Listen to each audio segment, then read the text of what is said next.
lahat ng impormasyon na kinakailangan para ang isang investigative journalist na magaling makuha ng tama ang impormasyon at hindi umasa sa Wikipedia o open information. Naramdaman ng tensyon na magtanong si Opposition Senator Nancy Binay. Ang tanong ni Binay, sino ang nag-request ng pondo para sa ICC project? It was addressed to President Aquino, your request? Yes. Who else would you address a request for funding? Siguro, Senator President, can we request a copy of that letter? I'll look for it. And how much was the amount that you requested? I don't recall. Siguro for because... What is the materiality of the question? The issue here is the overprice. There has been no proof present. The details of the pricing of the building was explained in detail. Patuloy na sinusubukan ng GMA News na kunan ng pahayag ang Megaworld at Earmarks tungkol sa isyong ito. June Veneracion, Nakatutok, 24 Oras. Butas-butas nga ba ang mga inilatag na pag-iingat ng gobyerno kontra Ebola? Pagdating po kasi kahapon yung mga peacekeeper, yung mga mula sa Liberia, kung saan kumakalat ang naturang sakit, kapuna-puna na ang ilang sumalubong sa kanila ni walang suot na proteksyon. Nakatutok si Ian Cruz. Ito ang kuha ng Philippine Air Force sa pagdating ng UT Air Aviation sa kayang 133 na peacekeepers mula Liberia. Pero kapuna-puna na sumalubong sa mga peacekeeper pagbukas ng pinto ng eroplano, hindi nakasuot ng anumang protective gear. Mga taga Bureau of Quarantine ng Department of Health daw sila. Nang suriin kanina ang mga larawang kuha, hindi rin nakasuot ng protective gear. Habang mga taga Bureau of Quarantine ay walang anumang suot na proteksyon, ang mga sundalong kasamang sumundo sa mga peacekeepers kahapon, nakagwantes at maskara. Sila ang naatasang bumuhat ng mga gamit ng mga peacekeeper. Ang mga nagmaneho ng bus na sinakyan ng mga peacekeeper patungong Sangli Point sa Cavite, naka-protective suit pa. Sa mga larawan ngang nagpapakita na nakarating na sa Caballo Island ang mga peacekeeper kung saan sila iko-quarantine, makikita ang mga nakasuot ng puting protective suits. Inalalayan sila mula sa landing craft hanggang sa isla. Pero bakit nga ba iba-iba ang pamantayan? May mga umaasa pa namang ang nangyari kahapon ng pinakamodelo ng kung paano harapin ng mga kinaukulan ang banta ng Ebola. Sabi ng AFP, wala namang need na meron ka pang mga protective gear. Kaya lang, siguro yun nga, nakikita niyo yung mga Air Force meron. It was our discretion para meron na rin peace of mind. Bago bumalik ng bansa, na-quarantine ng 21 araw sa Liberia ang mga peacekeeper. 3 araw bago magbalik bansa, sumailalim rin sila sa Ebola screening test. Lahat sila negatibo na sa Ebola. Kaya kung tutuusin, dagdag pag-iingat na lang ang 21 days na muling quarantine dito sa Pilipinas. Ipinagtangguli ng DOH ang tila pa iba-ibang pamantayan sa pagsusuot ng protective gear ng mga sumalubong kahapon. I-clear natin, Ian, ha? Wala naman sa protocol na magsusuot sila ng protection dahil wala namang risk na nandoon dahil itong mga dumating na ito ay wala namang sintomas. Meaning, tulad na binabanggit natin pa ulit-ulit nga, kung walang sintomas sa isang tao, kada sabihin mo nag-i-incubate na siya o may virus sa katawan niya, walang kakayahang makapanghawa. Hindi naman daw ibig sabihin ito na maluwag ang Pilipinas sa quarantine protocol kaugnay ng Ebola. Mas mahigpit tayo. Ganun, sir. Yes. Ba't naman nasabi nilang mas mahigpit doon?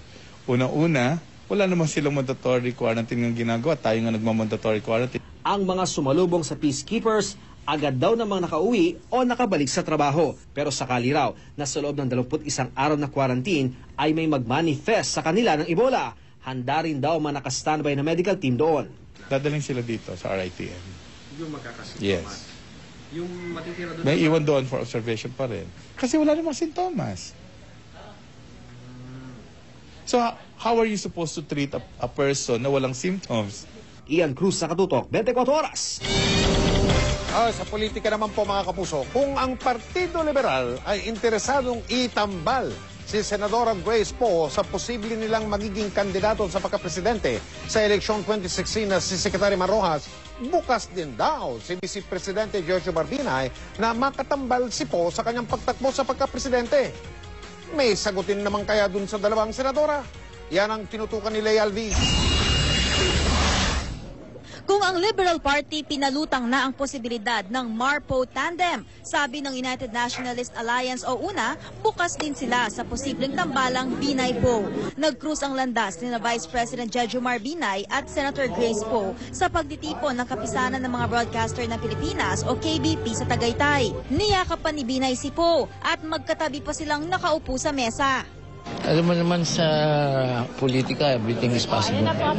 Ayon sa UNA, dati pa naman pinag-uusapan ng partido ang posibleng tambalan ng dalawa sa 2016. It's open, tickets open, so wala pang, nothing's closed. Ngayon lang ang masasabi ko. Wala pang, there have been no offers, but there have been discussions. Malaki ang paniwala naman ni Vice President sa kakayahan ni Senator Grace.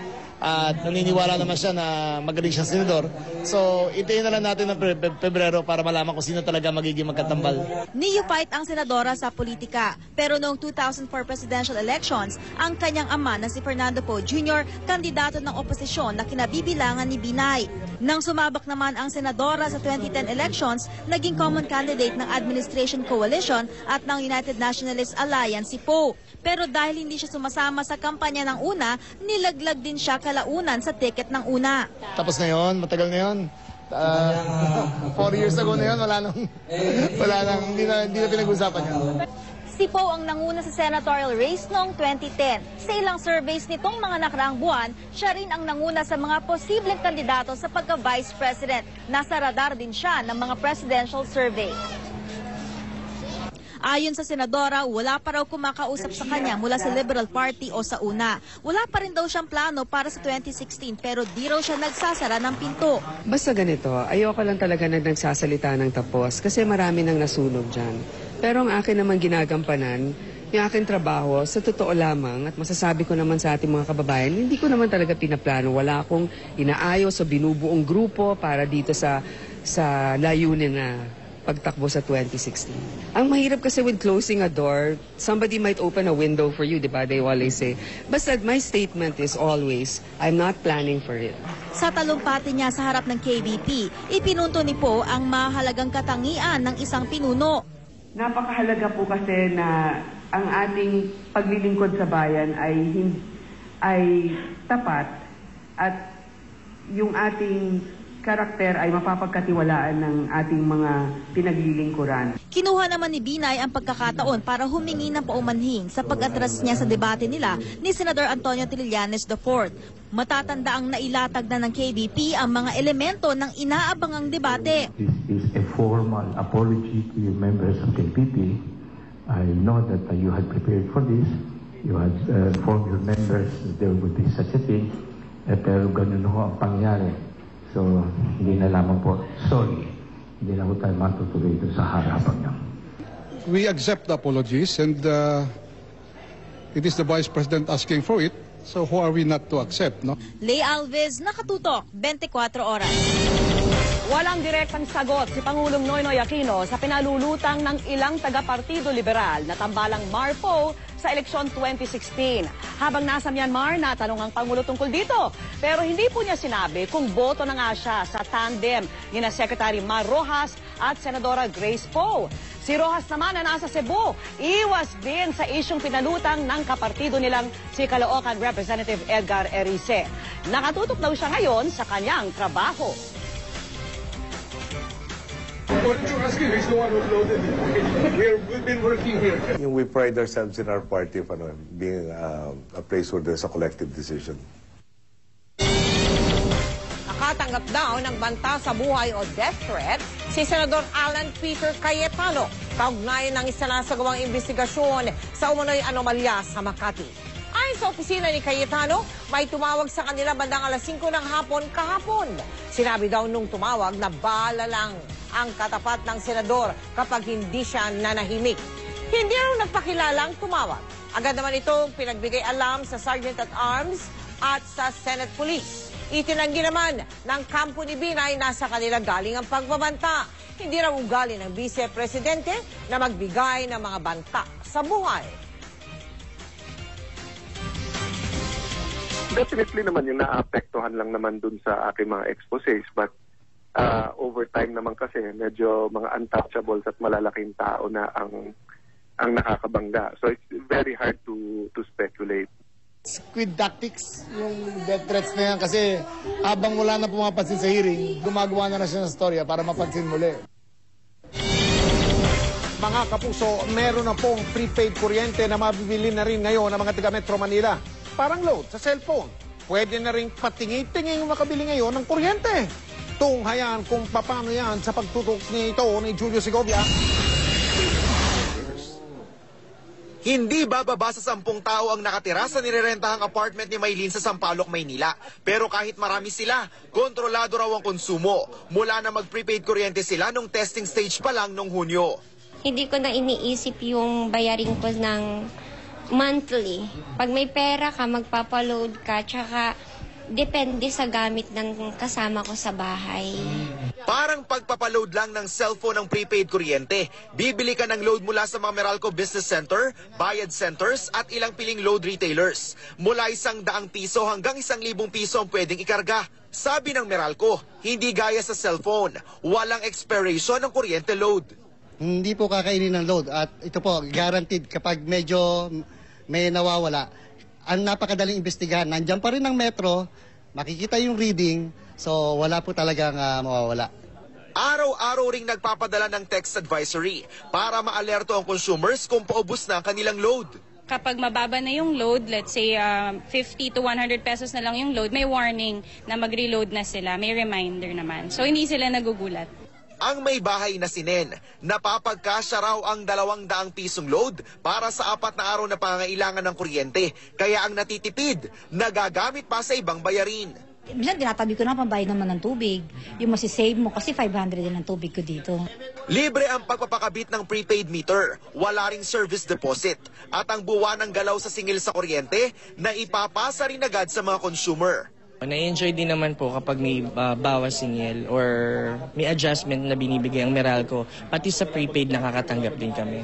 Sa ngayon, higit 1,000 bahay na raw sa Rizal at Maynila ang naka-prepaid kuryente. Target ng Meralco na umabot sa 40,000 ang bilang ng mga nakakabili ng tinging kuryente hanggang sa susunod na taon. Julio Segovia, nakatutok 24 oras. Samantalang ngayong inaasahang patitindihin pa ng Christmas rush ang traffic sa mga lansangan, may imumungkahi ang MMDA sa mga shopping mall. Hihilingin daw nilang mag-iba-iba ng oras ng bukas at sara ang mga mall para hindi rin magsabay-sabay ang mga sasakyan sa kalsada. At nakatutok si Steve Dailisa. Ngayong magpapasko, asahang magiging kalbaryo ang Christmas rush. Kaya panukala ng MMDA, huwag magsabay-sabay ng pagbubukas at pagsasara ang mga mall. Siguro iba't ibang areas hindi pare-parehong oras. Ang ilang mall pwede raw mag-operate mula alas 8 ng umaga hanggang alas 10 ng gabi. Ang iba pa mula alas 10 ng umaga hanggang alas 12 ng madaling araw. Magkakaroon kami ng isang dialogue with the mall operators. Kasi minsan unreasonable na rin yung nila, operating hours to the extent na talagang traffic generator din naman di ba? Kasi lalo na ako call center agent ako, mas pabor yung pagsaagahan nila kaysa yung 10 o'clock na minsan ang haba pa ng pila. Paggabi, mas konti yung mamimili. 15 hanggang 20% ang kadalasang itinataas sa traffic volume mula Nobyembre hanggang Disyembre. Sa datos ng Chamber of Automotive Manufacturers of the Philippines Incorporated noong Setyembre, umabot sa mahigit 20,000 ang bilang ng bagong biling sasakyan, mas mataas ng mahigit 6,000 kumpara sa kaparehong buwan noong 2013. Mahigit 100 road repairs ang kasalukuyang sinasagawa sa mga kalsada ng Metro Manila. Karamihan sa mga ito sa susunod na taon pa matatapos. Itong isang ito na ginagawa dito sa Vimapa Street na malapit lamang sa isang mall, dapat matapos ngayong Nobyembre pero mukhang mahaba-haba pa ang kinakailangan nilang gawin. Ang bili ng DPWH, kahit nagmamadali, dapat dekalidad ang trabaho lalo't may multa para sa mga kontraktor na pabaya at dahilan ng delay sa proyekto. Ang Christmas lane hindi muna ipatutupad ngayong taon dahil sa mga road repairs. Asahan din ang traffic volume sa NAIA dahil sa ginagawang NAIA Elevated Expressway at Skyway Stage 3. Ang Blumentritt Interceptor Project makakaapekto naman sa mga padivisorya. May road repair din sa Rojas Boulevard na dapat tapusin bago ang pagbisita ng Santo Papa.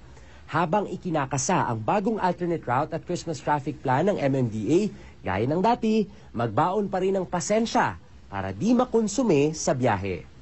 Steve Dailisa, nakatutok, 24 oras.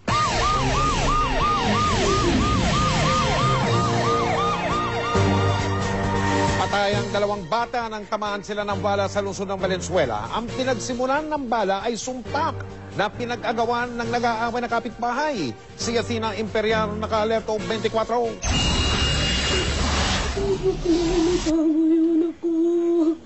Naghihinagpis at ayaw na munang umuwi ni Jonalyn Clarabal sa kanilang bahay sa Area 4, Barangay Malinta sa Valenzuela City matapos tamaan ng bala ng sumpak sa puso ang kanyang 8 taong gulang na anak na si John Ray. Papasok na raw sila ng kanyang mga anak sa bahay para mananghalian nang biglang pumutok ang baril ng kapitbahay nilang nakikipag-away noon sa kamag-anak nito. Mamaya biglang lumabas si JC, may dalang sulpa, yung sumpak po, yung tinutok dun sa kawan niya. Parang nag-agawan po sila. Biglang pumutok, yung anak ko po, pinapapasok ko pala sa pinto, pumutok na po yung sumpak. Tumulong naman ang isang kapitbahay na itakbo sa ospital si John Ray. Pero pati siya, nanlumo sa narinig habang buhat ang biktima. Pagdating ko lang po, sa kanto, may nagsabi na, Nay, pati anak mo. Doon na bigla ako nangina. Anak ni Mario ang kaibigan ni John Ray na si J.M. De Leon o Pepong na ng mga oras na pumutok ang sumpak ay nakikinood ng telebisyon sa bahay ng mga Clarabal. Ang masakla pa nito, kamag-anak ni Mario ang mga suspect na sina John Carlo Bayagosa at Ronnie Montemor. Kakasuhan mo ba kahit pinsan mo yung mga yon? Opo. Bata po nila, wala namang pumala yun eh. Ang mga suspect hindi rin daw akalain na hahantong sa kamatayan ng mga inosenteng bata ang kanilang pagtatalo. Tatakutin ko lang po. Itinuto ko na sa kanya, tapos binaba ko na, hinangat niya pa po. Masakit talaga, ma'am eh.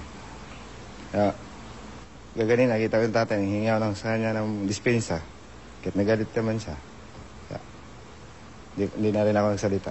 Nagtamo rin ng sugat sa kamay si Ronnie. Natamaan din ng bala ang nanay ni John Ray na si Jonalyn. Ang sumpak kasi, bala ng 12-gauge shotgun ang laman, kaya maraming tinamaan. Bawal ang mag-possess ng ganitong improvised shotgun. Bawal mag-possess ng isang bala ng 12-gauge shotgun kung hindi ka authorized gumamit at mag-possess ng ganitong klase ng bala. Tinitingnan din ng mga pulis kung may kinalaman ang paggamit at pagbebenta ng droga sa pagtatalo ng mga suspect. Athena Imperial naka-alerto, 24. Nabulabog ng pagsabog ang bahagi ng Anonas sa Quezon City kanina, pero hindi po yung bomba, kundi isang fire extinguisher ang sumabog. Ilang sasakyan at isang opisina ang napinsala. Nakatutok si JP Soriano. Nabalot ang makapal na usok ang bahaging ito ng refilling station ng mga medical at industrial tank sa Anonas Street sa Quezon City. Sumabog kasi ang isang CO2 o carbon dioxide fire extinguisher na nakapwesto sa tabi ng mga medical at industrial tanks. Walang nasaktan, pero sa lakas ng pagsabog, wasak ang isang bahagi ng kotseng nakaparada. Nagkabasag-basag din ang salamin ng opisina at nadaplisan ang iba pang sasakyan. Ayon sa may-ari ng refilling station, matagal nang nasa kanila ang sumabog na fire extinguisher na nakapwesto sa labas, pero taon-taon daw itong pinaparefill. Yung weather condition kanina kasi napakainit eh. Naka-expose sa araw. Dapat pumutok muna sa fuse eh. Hindi yung cylinder eh. Yun ang bakit siya sumabog. Ang sumabog daw na CO2 fire extinguisher ang nire-rekomendang gamitin ng Bureau of Fire Protection para sa mga industrial refilling station gaya nito. So pupuntahan po namin siguro yung company na nag-refill. Tapos tatanong namin kung bakit sumabog yung refill nilang fire extinguisher. Ayon sa BFP, hindi pangkaraniwang sumasabog ang isang CO2 fire extinguisher, maliban na lang kung may mali sa pagkakagawa nito. Yung fire extinguisher shall be maintained annually. Nasa tamang pressure pa ba? May mga parts na doon na deteriorating. Para sa ganon, pwede na nilang ipa-service. Payo ng BFP sa mga may fire extinguisher, dapat kada isang taon ay pinapacheck ito sa lisensyadong fire extinguisher company ng BFP. Ilagay rin daw ang mga fire extinguisher sa maayos na lugar na hindi naiinitan ng araw o nababasa. JP Soriano, nakatutok, 24 oras. At sa ibang balita, balita, gustong imbestigahan muli ng Bureau of Customs ang mga opisyal at tauhan nitong nasangkot sa pagkawala noon, mga abot sa 2,000 container van sa Pantalan sa Maynila. Lumalabas kasing walang umusad na kasong administratibo, kaya karamihan sa mga dawit ay nasa serbisyo pa rin. Nakatutok si June Veneracion. Taong 2011, nang misteryosong maglaho ang mga laman ng halos 2,000 container van mula Port of Manila papuntang Port of Batangas. Kasama ng pagkawala ng mga kargamento, nawala rin ang halos 400 milyong pisong buwis na mapupunta dapat sa kaban ng bayan. Nangyari ito sa ilalim ng liderato ni dating Customs Chief Lito Alvarez. Ilang buwan matapos mabunyag, pinalitan si Alvarez ni Rufy Biason at pinaimbestigahan nito ang mga nawalang kargamento. Ayon sa source ng GMA News na naging bahagi ng investigasyon, mahigit 14 na opisyal at empleyado ng customs ang inimbestigahan. Dismissal from the service ang rekomendasyon daw sa mga ito. Nag-resign si Biaso noong December 2013 nang masangkot sa pork barrel issue at pinalitan siya ni John Sevilla. Nang magtanong ang GMA News kay Sevilla tungkol sa insidenteng ito, nalaman na wala ni isang administrative case ang umusad. May ilan sa mga nasangkot ang nagretiro na at nakatanggap pa ng retirement benefits. Karamihan naman nasa customs pa rin hanggang ngayon. Ang ilan nailipat lang ng assignment. Ang iba naman ay nasa magandang pwesto pa. Am I interested in establishing accountability for past misdeeds? Of course. Of course we are. Sa ilalim ng Customs Code of Conduct, kabilang sa grave administrative offenses ang dishonesty, gross neglect of duty at grave misconduct na sa unang pagkakamali pa lang ay dismissal na ang parusa. Sabi nga ni Commissioner Sevilla, number 1, kailangan panagutin, no? Kailangan panagutin kung sino ang may kasalanan. Dahil hanggang ngayon, malaking issue pa yun. Ayon kay Biason, hindi na nila tinapos ang investigasyon dahil nag-imbestiga na rin ang NBI. Pero nasampahan nila ng reklamong smuggling sa DOJ ang mga pribadong individual. Sinulatan ng GMA News ang DOJ para kumuha ng update. Up for resolution na raw ang mga reklamong ito. Binigay din ito sa GMA News ang pangalan ng 3 private consignee na blacklisted na sa customs at ang buwis na dapat binayaran nila. Sinubukan ng GMA News na tawagan ang mga naka-assign na piskal sa 3 hiwalay na reklamo pero walang sumasagot sa kanila. Ang ombudsman nagsasagawa na rin daw ng fact-finding investigation ukol sa isyong ito. Sa isang text message, sinabi naman ni Secretary Leila de Lima na pinamamadali na niya ang pagresolba sa mga reklamo. Sabi ni Sevilla, nakatutok sila para hindi na maulit ang ganitong insidente. Pero ang problema, mano-mano raw ang pagpoproseso ngayon sa may 60% ng mga transshipments. Kaya target ng customs sa mga susunod na buwan, magkaroon ng electronic recording ng transshipment ng mga dumarating na container van sa Pantalan na huling pinagbagsakan ng kontrabando. Actually, gusto ko lang tanggalin ang transshipment to local port. Pinag-aaralan namin yung legality. Kung pwede namin ipagbawal yan. June Veneracion, nakatutok, 24 oras. Susunod!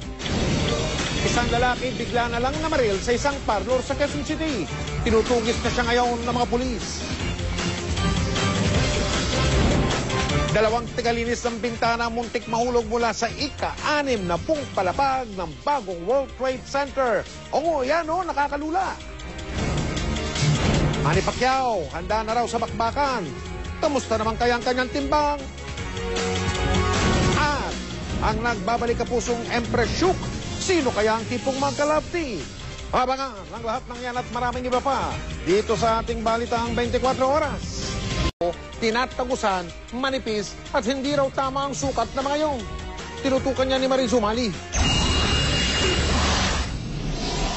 Ito ang mga protective gear at equipment kontra Ebola na ibinida ng San Lazaro Hospital. Simple ang prinsipyo, kailangan nakatakip mula ulo hanggang paa ng magsusuot nito. May goggles, N95 mask, coverall suit, gloves at shoe cover. Meron po kami yung parang Tyvek suit, yung water repellent, fluid repellent, na kahit matalamsikan ng dugo o masukahan, hindi tatagos. Pero ang ilang health worker hindi kampante. Unfortunately, it is penetrable by water and more so ng body fluids ng pasyente. As a health worker, I think it would put us in danger kasi madali kaming mai-expose. Ipinasuri ng GMA News sa isang eksperto ang personal protective equipment na ipinahiram ng San Lazaro Hospital. Kung titingnan natin kasi nga naman yung nasa WHO at CDC, ang ginagamit nilang pang-cover ng boots is mas mahaba. Parang guard Kasi, kailangan kasi, natatakpan kasi ito, o paano yan, kung nandyan, tapos nandito ang sapatos mo, tapos parang mayroong space dito, paano kung mag-spill yung dugo o kaya yung vomitus ng pasyente. Parang hindi ito tama. Kasi dapat mahaba yung glove, yung second level ng glove hanggang dito. Para natatakpan mo yung sleeve nito. Itong sleeve na to, natatakpan mo ng isang glove pa hanggang dito.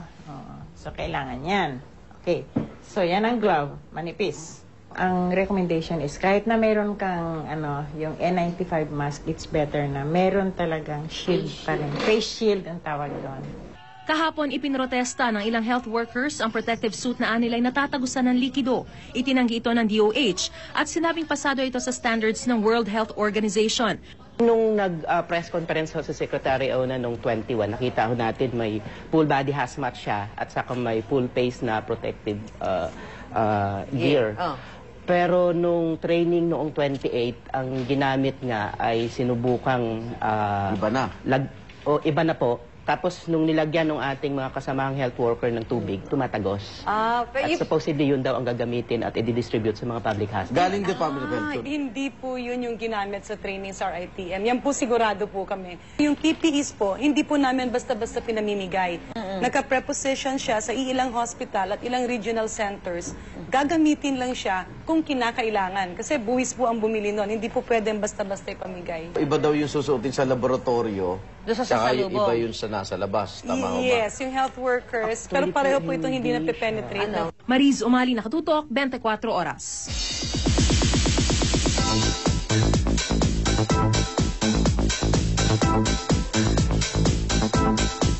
Tampok sa episode ng magpakailanman ang buhay ng tinaguriang math wizard na si Gerald Tamayo. Siya po yung batang naging viral ang video sa social media dahil sa pagiging math tinik. Kahit sa malalaking real numbers at square roots, gaganap bilang Gerald ang child actor na si Migs Cuaderno at makakasama niya ang mga batikang aktres na sina Gina Pareño at Mylene Dizon. Parehong nasa grade 4 sina Migs at Gerald pero napahanga ang Kapuso Kid nang magsapol ang square root wonder. Square root of 1,824. Wala, di siya perfect square. Square root of 49. Positive, negative 7. 7 times 12. 7 times 12. 84. Ordinaryong bata. Tutukan na magpakailanman sa Sabado sa bago nitong oras pagkatapos ng Pepito Manaloto.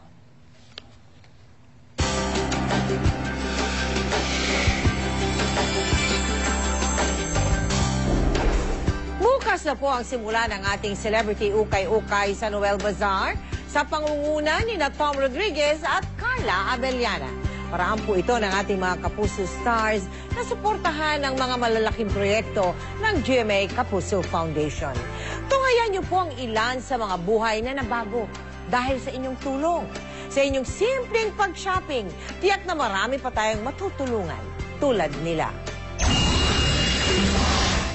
Ilan lang ang mga ito sa mahigit 300 Kapuso classrooms na ating naipatayo na sa buong Pilipinas. Ito yung bantayog ng pagmamahal ng GMA Kapuso sa taga-Buston. Ito yung bantayog ng pagmamahal ng mga donors ng GMA Kapuso na patuloy na nagtitiwala sa GMA. Kabilang naman sila sa daang-daang bata na matagumpay na nakapagtapos dahil sa kalinga ng ating Kapuso Schools. Napakasaya po. Ma'am, maraming salamat po. I love you, ma'am. I love you. Ang mga batang ito magdiriwang ng masayang Pasko dahil sa mga aginaldong ating handog. Nais nyo rin bang magpasaya ng mga bata ngayong Pasko? Ang mga damit na ito, pag inyong nabili sa ating Tom and Carla Celebrity Ukay-Ukay, ay makakapag-sponsor na sa 2 bata para makatanggap ng bag na puno ng mga pagkaing pang Noche Buena at laruan ngayong Pasko. Sa pamagitan ng ating Give-A-Gift alay sa Batang Pinoy Christmas Project. Kita nyo na, nabili mo na ang gamit ng Kapuso idol mo, nakapagpasaya ka pa ngayong Pasko. At hindi lang yan, meron pa kaming sukli. Ang matatamis ng ngiti ng mga batang mabibigyan natin ng aginaldo. Kita-kita po tayo sa ating Tom and Carla Celebrity Ukay-Ukay sa Noel Bazaar. Sa darating na November 14 hanggang November 30 na yan. Mula alas 11 hanggang alas 9 ng gabi sa World Trade Center sa Pasay City. At susunod, Empresyo Kapuso na uli. Ilang iniidolo nais maka-eksena.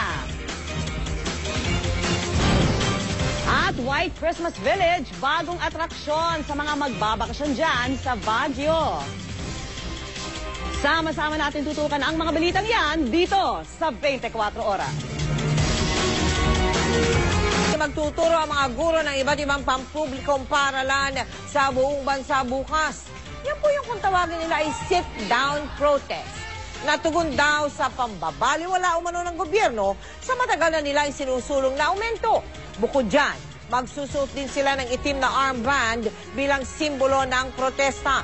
Sinubukan po ng GMA News na kuna ng pahayag ang Department of Education kaugnay nito, pero walang opisyal na nagpaunlak sa amin.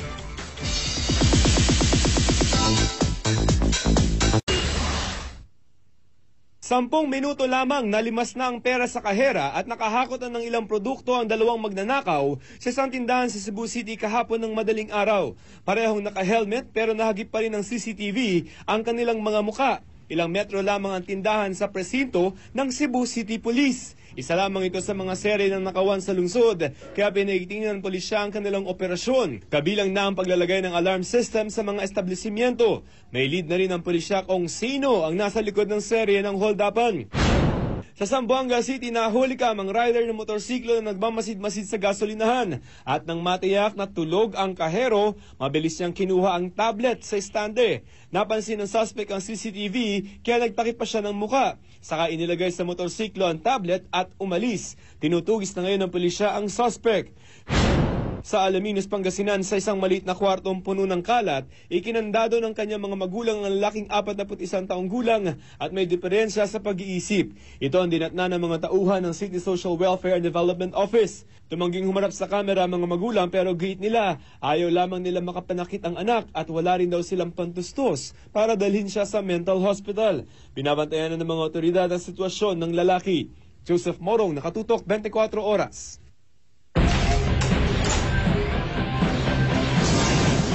Pinayagan ng Sandigan Bayan 1st Division ang hiling ni Senador Bong Revilla na magpa-check up sa ospital. For humanitarian consideration ang dahilan ng pagpayag ng Sandigan Bayan kahit patutol dito ang prosekusyon. Sasailalim ang senador sa ilang procedure, kabilang na po ang magnetic resonance imaging at cardiac workup.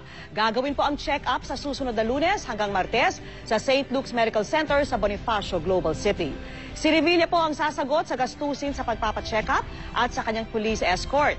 Inirereklamo ni Revilla kamakailan ang kanyang migraine at hypertension.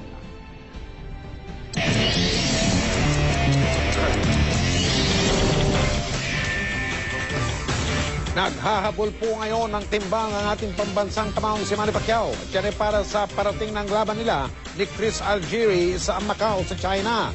Pero ang bigat na kailangan niyang idagdag ay maka-apekto naman kaya sa bilis ni Pacman. Nakatutok si Mab Gonzalez. Mahigit isang linggo na lang bago ang laban ni Manny Pacquiao kontra kay Chris Algieri.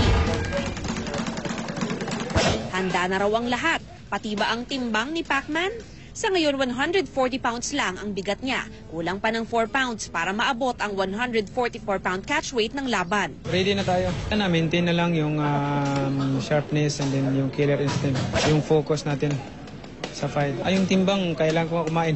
Kailangan 144. Ngayon, kayo? Nasa 140 lang. Okay, so kailangan pa bunuin yung 4 pounds? Kain pa tayo. Kaya naman isang bandehadong kanin ang parating inihahain kay Pacman. Balbakwa, adobong native na manok, danggit at pakbet ang paborito niya lalo na sa umaga. Binawasan na rin ang ensayo niya para wag masunog ang katawan niya bago ang laban. He has a ridiculous metabolism, so he needs to eat to keep his weight up. But no, it's fine. He's in great condition. He's right where he should be. So this is we'll finish off this week and then bring him down. Kumbinsido kasi ang mga coach ni Pacquiao na mas lalabas ang bangis ng pambansang kamao sa mas mababang timbang. Magandang senyalis din para hindi maapektuhan ang panlabang bilis kontra sa mas matangkad na si Algieri. You know, 40, I like that weight for Manny. I think we'll have a lot more knockouts. I think he has a lot more power at that weight. But, you know, if the big money fights come at 147... Pupunta na ng Macau ang Team Pacquiao sa Lunes. May light training pa rin daw doon si Pacman para mapanatili ang kanyang lakas at liksi. Mula sa General Santos City, Mav Gonzalez, nakatutok 24 oras. Kung dati may pagka-agresibo, ngayon mas malumanay na raw si Pangulong Noynoy Aquino sa pagpapaalala sa mga kapwa leader ng ASEAN kaugnay sa Code of Conduct sa West Philippine Sea. Nakatutok si Ivan Mayrina. Hudyat na nga ba ang pagkakamay na ito na nasundan pa ng pag-uusap na huhupa na ang tensyon sa pagitan ng Pilipinas at China sa agawan sa West Philippine Sea? Sa tingin ni Pangulo Aquino, magandang senyalis ito dahil sa kauna-unahang pagkakataon, nagkausap sila ng personal. I think at the very least we have discussions at the highest level para the restart of discussions at the highest level. That's an opening. Then you'll want to explore, up to where this will go to. Inamin ng Pangulo naging mas malumanay na rin siya ngayon sa pagpapaalala sa mga lider ng ASEAN na hindi pa umuusad ang negosasyon para sa Code of Conduct. Pero hindi raw nangangahulugang lumalambot na ang Pilipinas sa ating posisyon sa inaangking teritoryo. Patuloy pa rin isinusulong ni Pangulo Aquino na umpisahan na ang negosasyon ng Code of Conduct para matigil ng pagpapalawak ng teritoryo sa pinag-aagawang mga isla. At habang nangyayari daw ito, hindi pa rin daw iuurong ng Pilipinas ang pagdurog nito sa United Nations Arbitration Tribunal para klaruhin kung talagang may basihan ng China sa pag-angkin ng West Philippine Sea. Sa pag-uusap daw nila noong Martes, hindi rin naman daw ito hiniling ng Pangulo ng China. We cannot close the door to something we have yet to hear. We might have found a new formula that's acceptable to us, that is consistent with our Constitution. Samantala, kausap din ng Pangulo sa isang bilateral meeting kahapon si Japanese Prime Minister Shinzo Abe. Nangako raw ito ng patuloy na tulong sa rehabilitasyon ng mga sinalanta ng Bagyong Yolanda at popondohan ng pag-aaral kung pwedeng maglagay ng subway sa Metro Manila. Nakaharap din ng Pangulo sa ASEAN-US Summit si US President Barack Obama. Mabilis sa kumustahan lang daw ang kanila naging pag-uusap, pero hindi raw niya binanggit dito ang issue kaugnay ng pagkamatay ng transgender na si Jennifer Laude. There are consistent talks between themselves and our side. So unless there's something really earth-shattering in you, there's no need to talk about whatever matter. I want to talk about what happened in Subic. That can be handled at the lower level. Mula sa Naypyidaw, Myanmar, Ivan Mayrina, nakatutok, 24 oras.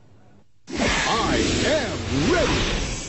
GMA Weather, serbisyong totoo ng GMA News.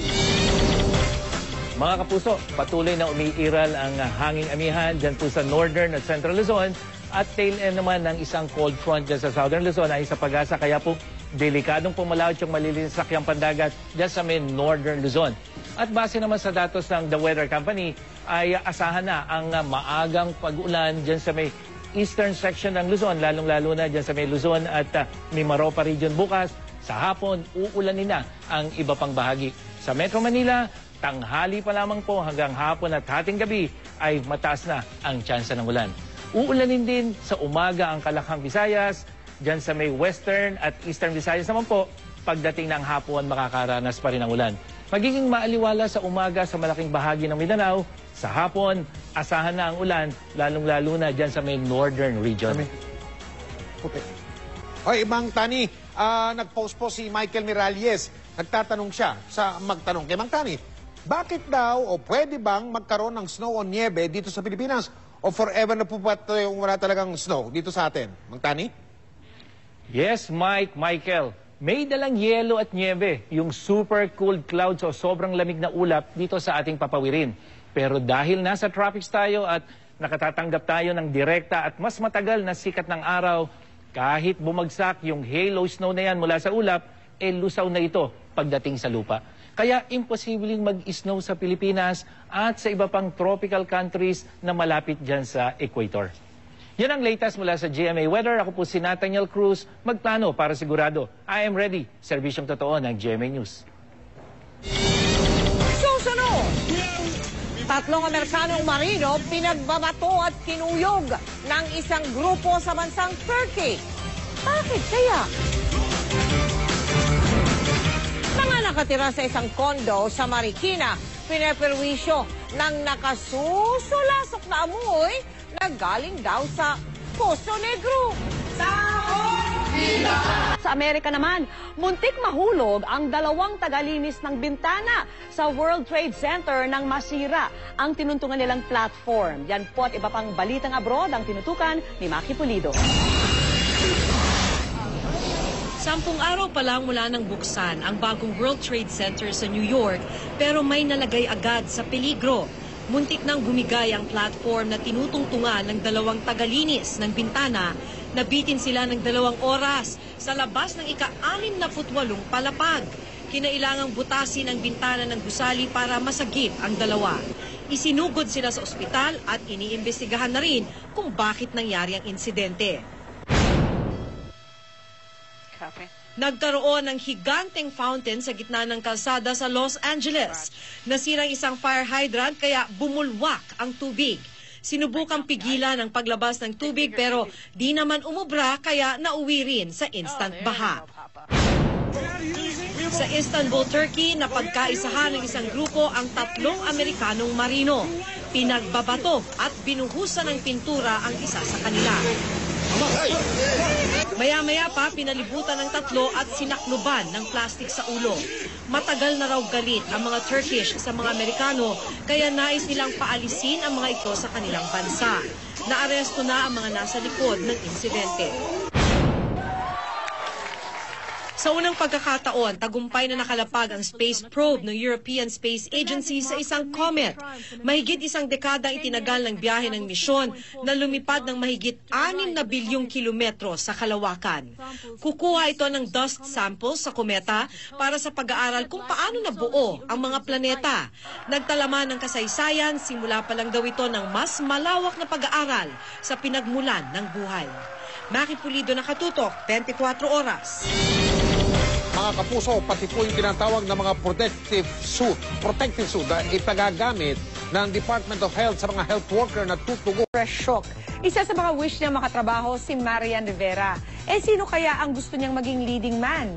Alamin sa chika ni Aubrey Carampel.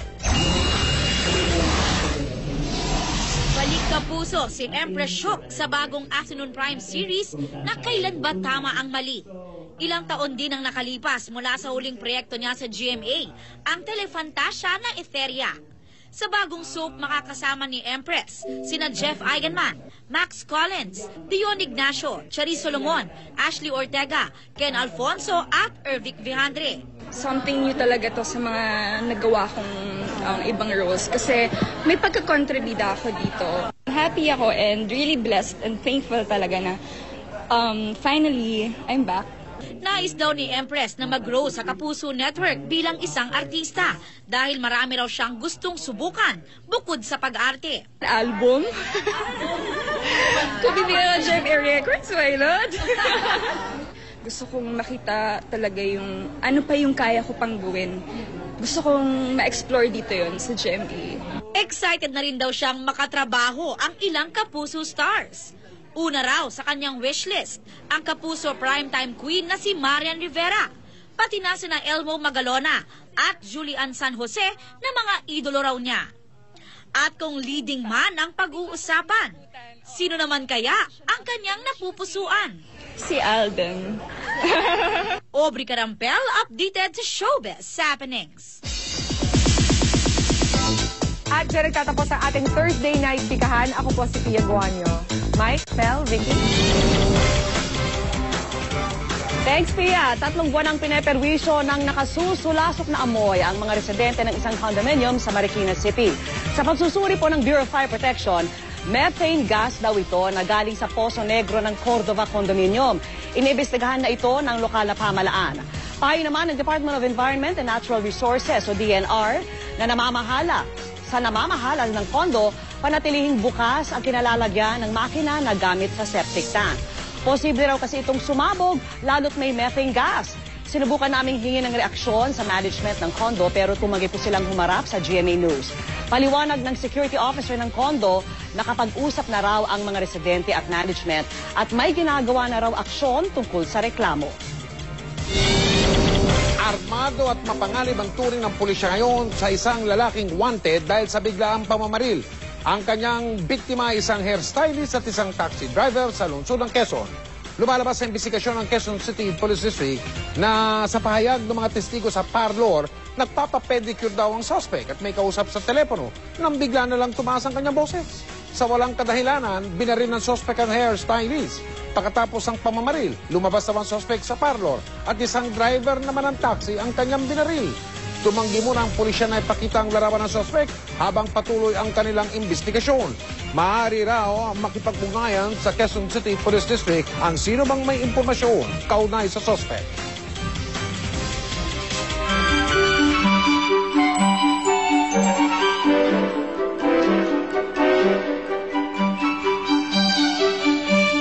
Christmas ang tema ng isang Christmas village sa Baguio City. Isa ito sa mga dinadayo ng mga turista sa lungsod tuwing Kapaskuhan. Kasama sa mga dekorasyon, ang iba't ibang imahe ng snowman, pati ng Disney character na si Olaf. Patok naman sa mga taga Rosales, Pangasinan ang Christmas display sa isang mall na hango sa animated film na Hugo. At meron din namang tinatawag na replika ng toy shop ng isa sa mga main character nito, kung saan makikita ang iba't ibang mga koleksyon ng mga antigong laruan at mga nagagandahang mga manika.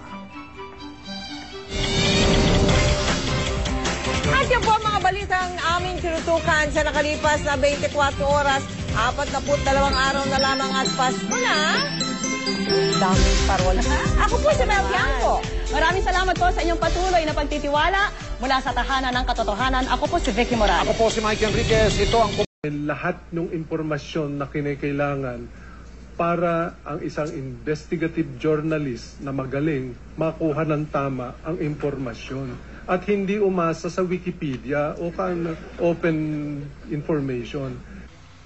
Naramdaman ng tensyon na magtanong si Opposition Senator Nancy Binay. Ang tanong ni Binay, sino ang nag-request ng pondo para sa ICC project? It was addressed to President Aquino, your request? Yes. Who else would you address a request for funding? Siguro, Senator President, can we request a copy of that letter? I'll look for it. And how much was the amount that you requested? I don't recall. Siguro for ano lang, because... What is the materiality of the question? The issue here is the overprice. There has been no proof present. The details of the pricing of the building was explained in detail. Patuloy na sinusubukan ng GMA News na kunan ng pahayag ang Mega World at Hillmarks tungkol sa isyong ito. June Veneracion, Nakatutok, 24 Oras. Butas-butas nga ba ang mga inilatag na pag-iingat ng gobyerno kontra Ebola? Pagdating po kasi kahapon ng mga peacekeeper, yung mga mula sa Liberia, kung saan kumakalat ang naturang sakit, kapuna-puna na ang ilang sumalubong sa kanila ni walang suot na proteksyon. Nakatutok si Ian Cruz. Ito ang kuha ng Philippine Air Force sa pagdating ng UT Air Aviation sa kayang 133 na peacekeepers mula Liberia. Pero kapuna-puna na sumalubong sa mga peacekeeper pagbukas ng pinto ng eroplano, hindi nakasuot ng anumang protective gear. Mga taga Bureau of Quarantine ng Department of Health daw sila. Nang suriin kanina ang mga larawang kuha, hindi rin nakasuot ng protective gear. Habang ang mga taga Bureau of Quarantine ay walang anumang suot na proteksyon, ang mga sundalong kasamang sumundo sa mga peacekeepers kahapon, nakagwantes at maskara. Sila ang naatasang bumuhat ng mga gamit ng mga peacekeeper. Ang mga nagmaneho ng bus na sinakyan ng mga peacekeeper patungong Sangli Point sa Cavite, naka-protective suit pa. Sa mga larawan ngang nagpapakita na nakarating na sa Caballo Island ang mga peacekeeper kung saan sila iko-quarantine, makikita ang mga nakasuot ng puting protective suits. Inalalayan sila mula sa landing craft hanggang sa isla. Pero bakit nga ba iba-iba ang pamantayan? May mga umaasa pa namang ang nangyari kahapon ng pinakamodelo ng kung paano harapin ng mga kinaukulan ang banta ng Ebola. Sabi ng AFP, wala namang need na meron ka pang mga protective gear. Kaya lang, siguro yun nga, nakikita niyo yung mga Air Force meron. It was our discretion. Para meron na rin peace of mind. Bago bumalik na bansa, na-quarantine ng 21 araw sa Liberia ang mga peacekeeper. 3 araw bago magbalik bansa, sumailalim rin sila sa Ebola screening test. Lahat sila negatibo na sa Ebola. Kaya kung tutuusin, dagdag pag-iingat na lang ang 21 days na muling quarantine dito sa Pilipinas. Ipinagtanggol ng DOH ang tila pa iba-ibang pamantayan sa pagsusuot ng protective gear ng mga sumalubong kahapon. I-clear natin, Ian, ha? Wala naman sa protocol na magsusuot sila ng protection dahil wala namang risk na nandoon dahil itong mga dumating na ito ay wala namang sintomas. Meaning, tulad na binabanggit natin pa ulit-ulit nga, kung walang sintomas sa isang tao, kada sabihin mo nag-incubate na siya o may virus sa katawan niya, walang kakayahang makapanghawa. Hindi naman daw ibig sabihin ito na maluwag ang Pilipinas sa quarantine protocol kaugnay ng Ebola. Mas mahigpit tayo. Yes. Ba't naman nasabi nilang mas mahigpit doon?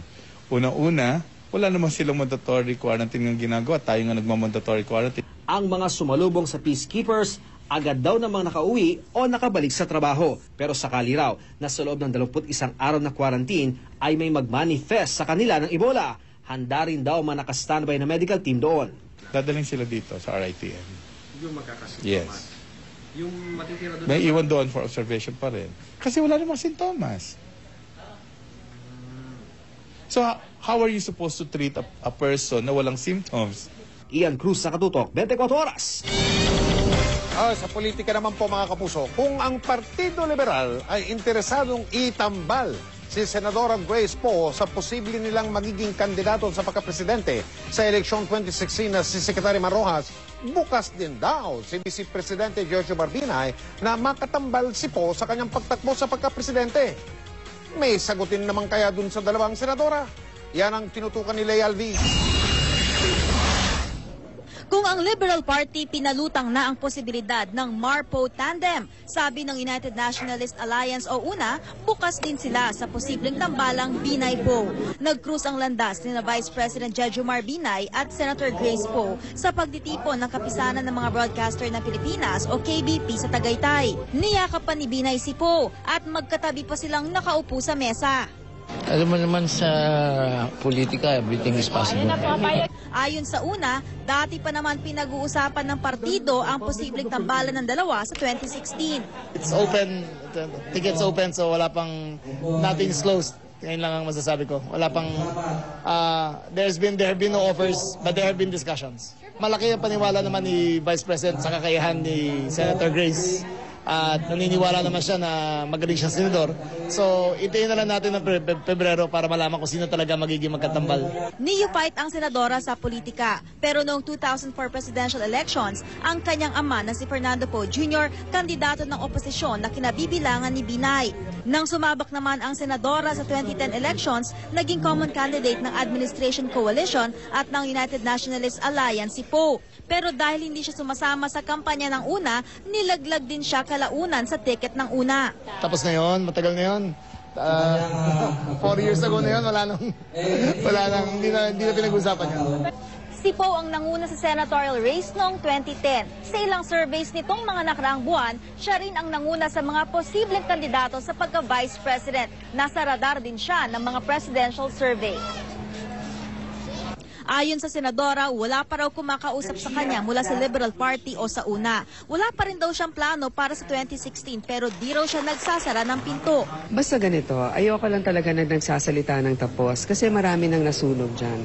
Pero ang akin naman ginagampanan, yung aking trabaho, sa totoo lamang at masasabi ko naman sa ating mga kababayan, hindi ko naman talaga pinaplano. Wala akong inaayos o binubuong grupo para dito sa layunin na pagtakbo sa 2016. Ang mahirap kasi with closing a door, somebody might open a window for you, di ba? They always say. Basta my statement is always, I'm not planning for it. Sa talumpati niya sa harap ng KBP, ipinunto ni Poe ang mahalagang katangian ng isang pinuno. Napakahalaga po kasi na ang ating paglilingkod sa bayan ay tapat at yung ating karakter ay mapapagkatiwalaan ng ating mga pinaglilingkuran. Kinuha naman ni Binay ang pagkakataon para humingi ng paumanhin sa pag-atras niya sa debate nila ni Senador Antonio Trillanes IV. Matatanda ang nailatag na ng KBP ang mga elemento ng inaabangang debate. This is a formal apology to you members of KBP. I know that you had prepared for this. You had informed your members that there would be such a thing. Pero ganun ho ang pangyari. So, hindi na lamang po, sorry. hindi na po tayo matutuloy ito sa harapan niya. We accept the apologies and it is the Vice President asking for it. So who are we not to accept, no? Lay Alves, Nakatutok, 24 Oras. Walang direktang sagot si Pangulong Noynoy Aquino sa pinalulutang ng ilang taga-Partido Liberal na tambalang Marpo sa eleksyon 2016. Habang nasa Myanmar, natanong ang Pangulo tungkol dito. Pero hindi po niya sinabi kung boto na nga siya sa tandem ni na Secretary Mar Rojas at Senadora Grace Poe. Si Rojas naman na nasa Cebu, iwas din sa isyong pinalutang ng kapartido nilang si Caloocan Representative Edgar Erice. Nakatutok daw siya ngayon sa kanyang trabaho. What you're asking is the one who's loaded. We've been working here. We pride ourselves in our party of being a place where there's a collective decision. Nakatanggap daw ng banta sa buhay o death threat si Senador Alan Peter Cayetano kaugnay ng isinasagawang investigasyon sa umunoy anomalya sa Makati. Ayon sa opisina ni Cayetano, may tumawag sa kanila bandang alas 5 ng hapon kahapon. Sinabi daw nung tumawag na bahala lang ang katapat ng senador kapag hindi siya nanahimik. Hindi raw nagpakilalang tumawag. Agad naman itong pinagbigay alam sa Sergeant at Arms at sa Senate Police. Itinanggi naman ng kampo ni Binay na sa kanila galing ang pagbabanta. Hindi raw ugali ng Vice Presidente na magbigay ng mga banta sa buhay. Definitely naman yung naapektuhan lang naman dun sa aking mga exposés, but over time naman kasi medyo mga untouchables at malalaking tao na ang nakakabangga. So it's very hard to speculate. Squid tactics, yung death threats na yan kasi habang wala na pumapansin sa hearing, gumagawa na siya ng storya para mapansin muli. Mga kapuso, meron na pong prepaid kuryente na mabibili na rin ngayon ng mga taga Metro Manila. Parang load sa cellphone. Pwede na rin patingin-tingin makabili ngayon ng kuryente. Tunghayan kung paano yan sa pagtutok nito ni Julio Segovia. Hindi bababa sa 10 tao ang nakatira sa nirerentahang apartment ni Maylin sa Sampaloc, Maynila. Pero kahit marami sila, kontrolado raw ang konsumo. Mula na mag-prepaid kuryente sila nung testing stage pa lang nung Hunyo. Hindi ko na iniisip yung bayarin ko ng monthly. Pag may pera ka, magpapaload ka, tsaka depende sa gamit ng kasama ko sa bahay. Parang pagpapaload lang ng cellphone ng prepaid kuryente. Bibili ka ng load mula sa mga Meralco Business Center, Bayad Centers at ilang piling load retailers. Mula 100 piso hanggang 1,000 piso ang pwedeng ikarga. Sabi ng Meralco, hindi gaya sa cellphone. Walang expiration ng kuryente load. Hindi po kakainin ng load at ito po, guaranteed kapag medyo may nawawala. Ang napakadaling imbestigahan, nandiyan pa rin ang Metro, makikita yung reading, so wala po talagang mawawala. Araw-araw ring nagpapadala ng text advisory para maalerto ang consumers kung paubos na ang kanilang load. Kapag mababa na yung load, let's say 50 to 100 pesos na lang yung load, may warning na mag-reload na sila, may reminder naman. So hindi sila nagugulat. Ang may bahay na sinen, napapagkasya raw ang 200 pisong load para sa 4 na araw na pangangailangan ng kuryente. Kaya ang natitipid, nagagamit pa sa ibang bayarin. Minsan tinatabi ko na pambayad naman ng tubig. Yung masisave mo kasi 500 din ang tubig ko dito. Libre ang pagpapakabit ng prepaid meter, wala ring service deposit. At ang buwan ng galaw sa singil sa kuryente na ipapasa rin agad sa mga consumer. Na-enjoy din naman po kapag may bawas singil or may adjustment na binibigay ang Meralco, pati sa prepaid nakakatanggap din kami. Sa ngayon, higit 1,000 bahay na raw sa Rizal at Maynila ang naka-prepaid kuryente. Target ng Meralco na umabot sa 40,000 ang bilang ng mga nakakabili ng tinging kuryente hanggang sa susunod na taon. Julio Segovia, Nakatutok, 24 Oras. Samantalang ngayong inaasahang patitindihin pa ng Christmas rush ang traffic sa mga lansangan, may imumungkahi ang MMDA sa mga shopping mall. Hihilingin daw nilang mag-iba-iba ng oras ng bukas at sara ang mga mall para hindi rin magsabay-sabay ang mga sasakyan sa kalsada. At nakatutok si Steve Dailisa. Ngayong magpapasko, asahang magiging kalbaryo ang Christmas rush. Kaya panukala ng MMDA, huwag magsabay-sabay ng pagbubukas at pagsasara ang mga mall. Siguro iba't ibang areas hindi pare-parehong oras. Ang ilang mall pwede raw mag-operate mula alas 8 ng umaga hanggang alas 10 ng gabi. Ang iba pa mula alas 10 ng umaga hanggang alas 12 ng madaling araw. Magkakaroon kami ng isang dialogue with the mall operators.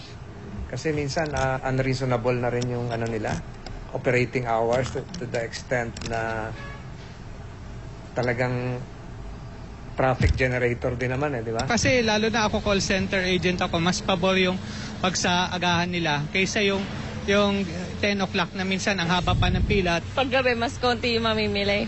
15 hanggang 20% ang kadalasang itinataas sa traffic volume mula Nobyembre hanggang Disyembre. Sa datos ng Chamber of Automotive Manufacturers of the Philippines Incorporated noong Setyembre, umabot sa mahigit 20,000 ang bilang ng bagong biling sasakyan. Mas mataas ng mahigit 6,000 kumpara sa kaparehong buwan noong 2013. Mahigit 100 road repairs ang kasalukuyang sinasagawa sa mga kalsada ng Metro Manila. Karamihan sa mga ito sa susunod na taon pa matatapos. Itong isang ito na ginagawa dito sa Vimapa Street na malapit lamang sa isang mall, dapat matapos ngayong Nobyembre pero mukhang mahaba-haba pa ang kinakailangan nilang gawin.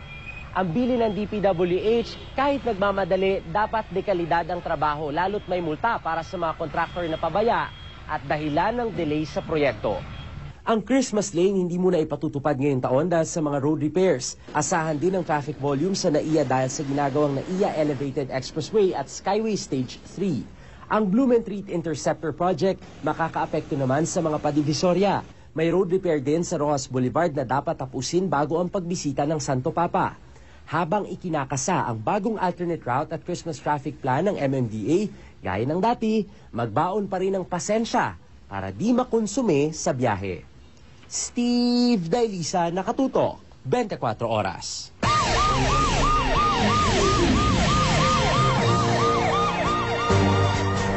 Patay ang 2 bata nang tamaan sila ng bala sa lungsod ng Valenzuela. Ang pinagsimulan ng bala ay sumpak na pinag-agawan ng nag-aaway na kapitbahay. Si Athena Imperial, naka-alerto 24.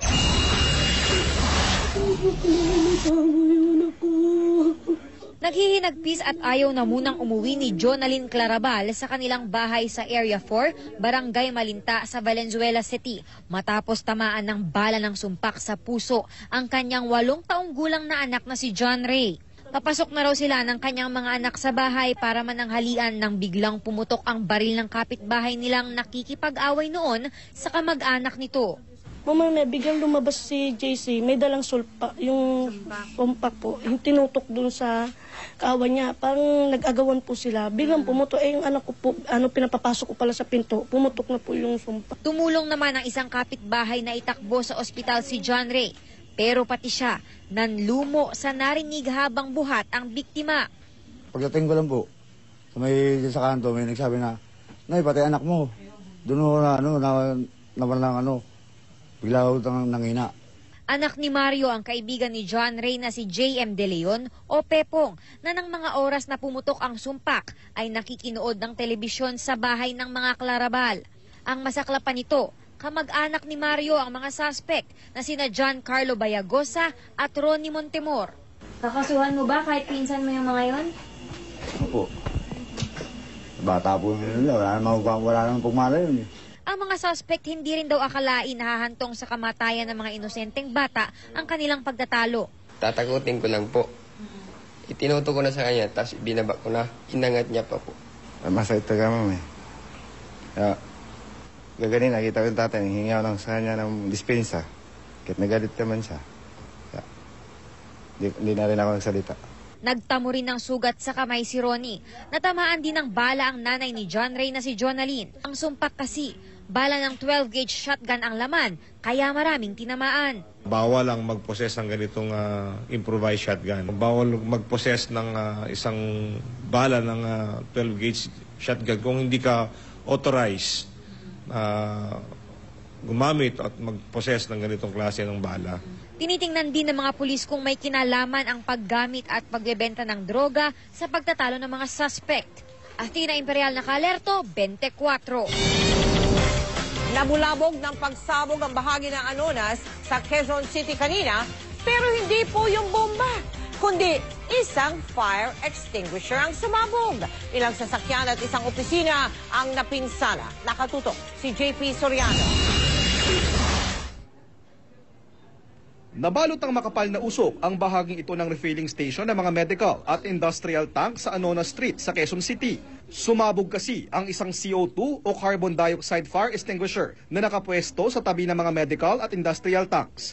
Walang nasaktan, pero sa lakas ng pagsabog, wasak ang isang bahagi ng kotseng nakaparada. Nagkabasag-basag din ang salamin ng opisina at nadaplisan ang iba pang sasakyan.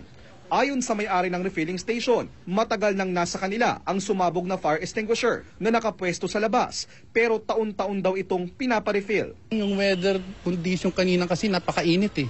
Naka-expose sa sa araw. Dapat pumutok muna sa fuse eh. Hindi yung cylinder eh. Yun ang bakit siya sumabog. Ang sumabog daw na CO2 fire extinguisher ang nire-rekomendang gamitin ng Bureau of Fire Protection para sa mga industrial refilling station gaya nito. So pupuntahan po namin siguro yung company na nag-refill. Tapos tatanong namin kung bakit nagkaganon, sumabog yung refill nilang fire extinguisher. Ayon sa BFP, hindi pangkaraniwang sumasabog ang isang CO2 fire extinguisher, maliban na lang kung may mali sa pagkakagawa nito. Yung fire extinguisher shall be maintained annually. Nasa tamang pressure pa ba? May mga parts na doon na deteriorating. Para sa ganon, pwede na nilang ipa-service. Payo ng BFP sa mga may fire extinguisher, dapat kada isang taon ay pinapacheck ito sa lisensyadong fire extinguisher company ng BFP. Ilagay rin daw ang mga fire extinguisher sa maayos na lugar na hindi naiinitan ng araw o nababasa. JP Soriano, Nakatutok, 24 Oras. At sa ibang balita, gustong imbestigahan muli ng Bureau of Customs ang mga opisyal at tauhan nitong nasangkot sa pagkawala noon, mga abot sa 2,000 container van sa Pantalan sa Maynila.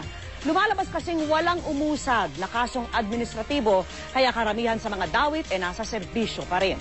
Nakatutok si June Veneracion.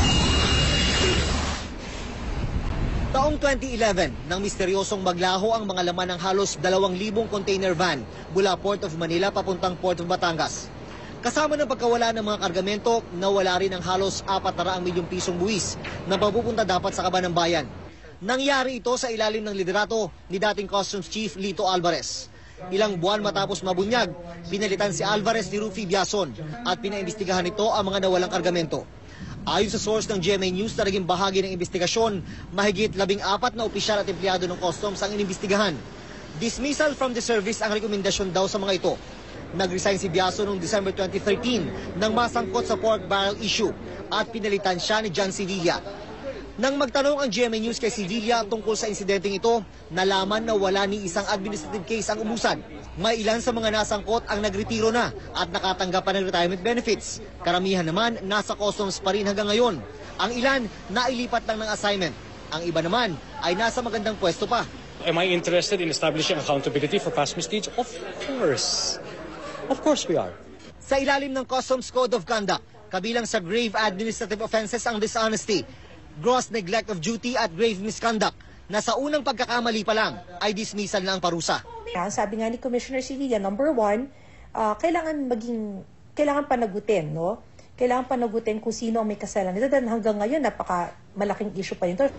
Ayon kay Biason, hindi na nila tinapos ang investigasyon dahil nag-imbestiga na rin ang NBI.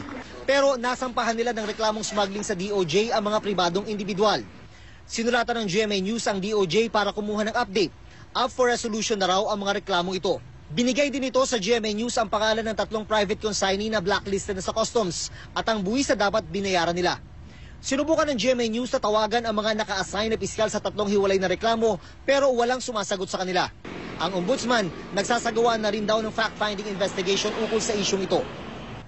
Sa isang text message, sinabi naman ni Secretary Leila de Lima na pinamamadali na niya ang pagresolba sa mga reklamo.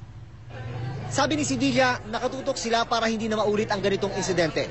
Pero ang problema, mano-mano raw ang pagpoproseso ngayon sa may 60% ng mga transshipments. Kaya target ng customs sa mga susunod na buwan, magkaroon ng electronic recording ng transshipment ng mga dumarating na container van sa Pantalan na huling pinagbagsakan ng kontrabando. Actually, gusto ko lang tanggalin ang transshipment to local port. Pinag-aaralan namin yung legality. Kung pwede namin ipagbawal yan. June Veneracion, Nakatutok, 24 Oras. Susunod! Isang lalaki bigla na lang namaril sa isang parlor sa Quezon City. Tinutugis na siya ngayon ng mga pulis.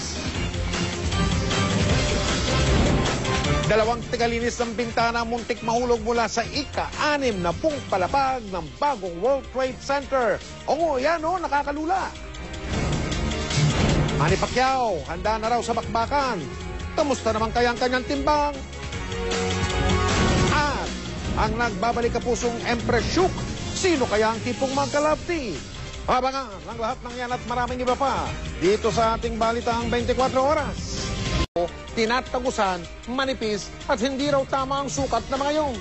Tinutukan niya ni Mariz Umali. Ito ang mga protective gear at equipment kontra Ebola na ibinida ng San Lazaro Hospital. Simple ang prinsipyo, kailangan nakatakip mula ulo hanggang paa ang magsusuot nito. May goggles, N95 mask, coverall suit, gloves at shoe cover. Meron po kami yung parang Tyvek suit, yung water repellent, fluid repellent, na kahit matalamsikan ng dugo o masukahan, hindi tatagos. Pero ang ilang health worker hindi kampante. Unfortunately, it is penetrable by water and more so ng body fluids ng pasyente. As a health worker, I think it would put us in danger kasi madali kaming ma-expose. Ipinasuri ng GMA News sa isang eksperto ang personal protective equipment na ipinahiram ng San Lazaro Hospital. Kung titingnan natin kasi nga naman yung nasa WHO at CDC, ang ginagamit nilang pang-cover ng boots is mas mahaba. Parang garterize. Oo. Kasi, kailangan kasi, natatakpan kasi ito, o paano yan, kung nandyan, tapos nandito ang sapatos mo, tapos parang merong space dito. Paano kung mag-spill yung dugo o kaya yung vomitus ng pasyente? Parang hindi ito tama. Kasi dapat mahaba yung glove, yung second level ng glove hanggang dito. Para natatakpan mo yung sleeve nito. Itong sleeve na to, natatakpan mo ng isang glove pa hanggang dito. So, kailangan yan. Okay. So, yan ang glove. Manipis. Ang recommendation is kahit na meron kang yung N95 mask, it's better na meron talagang shield pa rin. Face shield ang tawag doon. Kahapon, ipinrotesta ng ilang health workers ang protective suit na anilay natatagusan ng likido. Itinanggi ito ng DOH at sinabing pasado ito sa standards ng World Health Organization. Nung nag-press conference sa Secretary Ona nung 21, nakita ho natin may full body hazmat siya at saka may full face na protective gear. Pero nung training noong 28, ang ginamit nga ay sinubukang iba na. Iba na po. Tapos nung nilagyan ng ating mga kasamahang health worker ng tubig, tumatagos. At supposedly yun daw ang gagamitin at i-distribute sa mga public hospitals. Galing Department of Health. Hindi po yun yung ginamit sa training sa RITM. Yan po sigurado po kami. Yung PPEs po, hindi po namin basta-basta pinamimigay.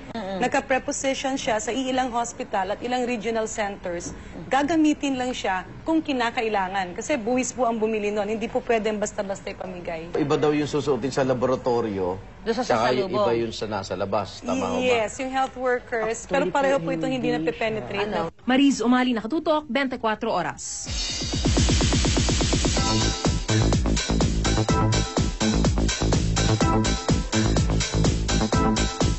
Tampok sa episode ng magpakailanman ang buhay ng tinaguriang math wizard na si Gerald Tamayo. Siya po yung batang naging viral ang video sa social media dahil sa pagiging math tinik. Kahit sa malalaking real numbers at square roots. Gaganap bilang Gerald ang child actor na si Migs Cuaderno at makakasama niya ang mga batikang aktres na sina Gina Pareño at Mylene Dizon. Parehong nasa grade 4 sina Migs at Gerald pero napahanga ang Kapuso Kid nang magsample ang square root wonder. Square root of 1,824. Wala, di siya perfect square. Square root of 49. Positive, negative 7. 7 times 12. 7 times 12. 84. Ordinaryong bata. Tutukan na magpakailanman sa Sabado sa bago nitong oras pagkatapos ng Pepito Manaloto.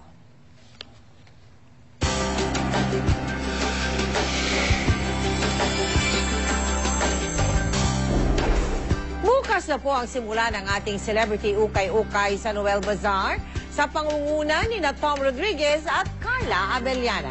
Paraan po ito ng ating mga Kapuso Stars na suportahan ang mga malalaking proyekto ng GMA Kapuso Foundation. Tungayan niyo po ang ilan sa mga buhay na nabago dahil sa inyong tulong. Sa inyong simpleng pag-shopping, tiyak na marami pa tayong matutulungan tulad nila. Ilan lang ang mga ito sa mahigit 300 Kapuso classrooms na ating naipatayo na sa buong Pilipinas. Ito yung bantayog ng pagmamahal ng GMA Kapuso sa taga-Buston. Ito yung bantayog ng pagmamahal ng mga donors ng GMA Kapuso na patuloy na nagtitiwala sa GMA. Kabilang naman sila sa daang-daang bata na matagumpay na nakapagtapos dahil sa kalinga ng ating Kapuso Schools. Napakasaya po. Ma'am, maraming salamat po. I love you, ma'am. I love you.